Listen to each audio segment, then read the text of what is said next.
تو آج ہم ایک ایسے موضوع پر بات کرنے والے ہیں جو بظاہر بالکل متضاد لگتا ہے۔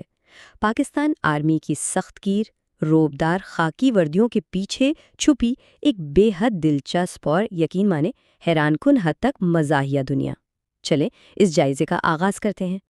اب سب سے پہلا سوال جو ذہن میں آتا ہے وہ یہ ہے کہ آخر ایک ایسا ادارہ جس کی بنیاد ہی مکمل ڈسپلن اور بعض اوقات انتہائی سنگین حالات پر رکھی گئی ہو، وہاں سے اردو ادب کے چند بہترین اور مسکراہٹیں بکھیرنے والے مصنفین کیسے پیدا ہو سکتے ہیں؟ کمال کی بات ہے نا؟ عام طور پر ہم لوگ فوجی افسران کے بارے میں کیا سوچتے ہیں؟ یہی کہ وہ بہت سخت، رعبدار اور حد درجہ سنجیدہ ہوں گے۔ لیکن ذرا اس کے برعکس ان کے ادبی حقیقت کو دیکھیں۔ ان افسران کی ذاتی تحریروں میں جو شگفتگی، طنز اور بے ساختہ مزہ پایا جاتا ہے وہ ہماری توقعات سے بالکل الٹ اور بہت ہی شاندار ہے۔ آج کی اس گفتگو میں ہم 6 اہم سنگ میل عبور کریں گے۔ یونیفارم میں مزاح سے بات شروع کریں گے، پھر کیڈٹس اور کاکول کے قصے، اس کے بعد مشہور زمانہ جنٹلمین سیریز، بجنگ آمد، ضمیر جعفری صاحب کی شاعری، اور آخر میں اس لازوال ادبی ورثے پر بات کریں گے۔ تو شروعات کرتے ہیں اپنے پہلے حصے سے، یونیفارم میں مزاح، یعنی مزاح نگاروں کا ایک باقاعدہ ایلیٹ اسکواڈ۔ یہ دیکھنا واقعی دلچسپ ہے کہ ایک طرف ان افسران کے روبدار فوجی عہدے ہیں جیسے کرنل، میجر اور بریگیڈیئر، اور دوسری طرف ان کی تخلیق کردہ وہ شاندار کتابیں ہیں جنہوں نے اردو ادب میں مزاح کو ایک نئی جہت بخشی۔ مطلب یہ کوئی عام مصنفین نہیں ہیں۔ آگے بڑھتے ہیں اور بات کرتے ہیں کیڈٹس اور کاکول کی، کیونکہ ظاہر ہے فوجی زندگی کا آغاز تو یہیں سے ہوتا ہے۔ بریگیڈیئر سولت رضا کی مشہور کتاب کاکولیات اس کی بہترین مثال ہے۔ پی ایم اے کاکول کی اس سخت ترین تربیت میں جہاں کیڈٹس کا جسمانی طور پر کچومر نکل جاتا ہے، وہاں ابتدائی صدمے اور بچاؤ کی جو مزاحیہ حکمت عملیاں اس کتاب میں لکھی گئی ہیں وہ لاجواب ہیں۔ یہ ہمیں بتاتی ہے کہ مشکل ترین حالات میں بھی حصے مزاح انسان کو کیسے زندہ دل رکھتی ہے۔ اب آتے ہیں اپنی تیسرے حصے کی طرف، جنٹلمین سیریز، جسے ہم بجا طور پر کامیڈی کا ایک پورا کیریئر کہہ سکتے ہیں۔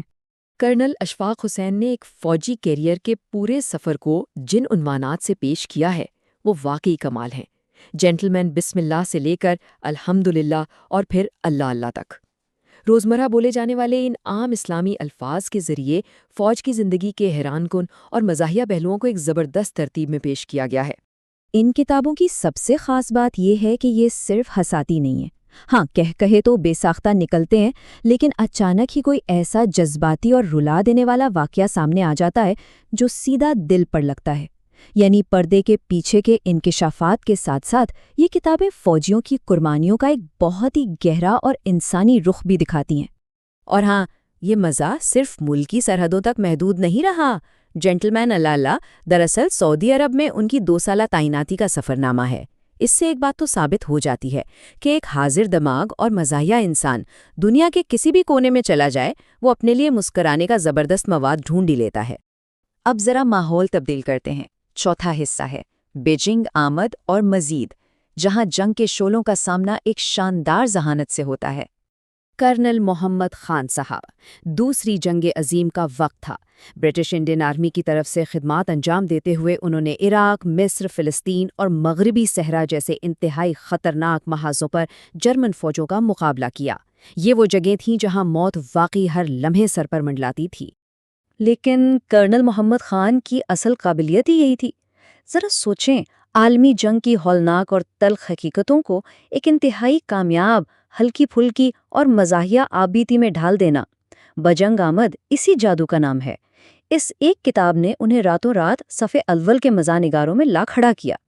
اور ان کا کمال صرف جنگ کے میدان تک محدود نہیں تھا۔ ایک طرف بجنگ آمد میں جنگ کے کٹھن صحراؤں میں خطرات سے کھیلتے سپاہی کی داستان ہے، تو دوسری طرف بسلامت روی میں 1974 کے دورہ برطانیہ کے مہذب معاشرے کے قصے۔ ان کے قلم کی کاٹ اور حصے مزاح اتنی ہی شاندار رہی، چاہے ماحول کیسا بھی ہو۔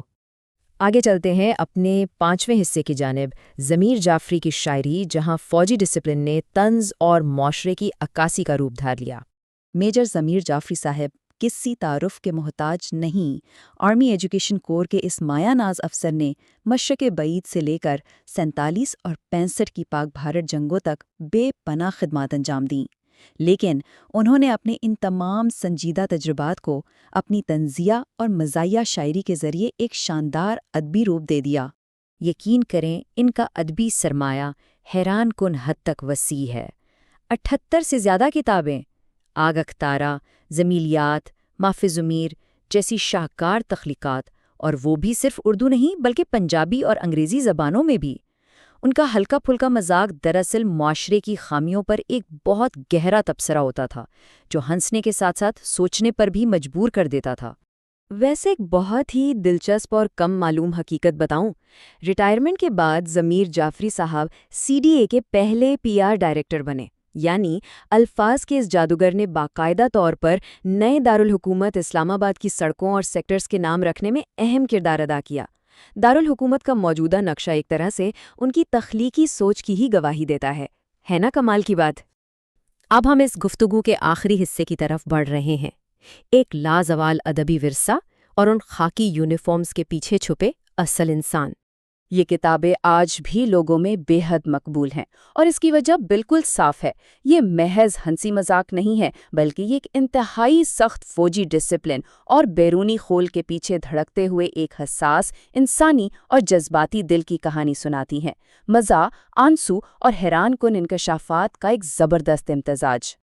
اور آخر میں ایک بہت ہی اہم سوال جو ہمیں سوچنے پر مجبور کر دیتا ہے، کیا واقعی ایسا ممکن ہے کہ جو سخت ترین ڈسپلن ایک سپاہی کو ہر وقت پابند رکھتا ہو، وہی دراصل وہ دباؤ پیدا کرتا ہو جو ایک شاندار، مسرت بخش اور بام مقصد مزاحیہ ذہن کو تراشنے کے لیے ضروری ہے؟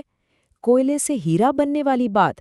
بہرحال یہ ایک ایسا سوال ہے جس کا حتمی فیصلہ تو ان شاندار کتابوں کو پڑھنے کے بعد ہی کیا جا سکتا ہے۔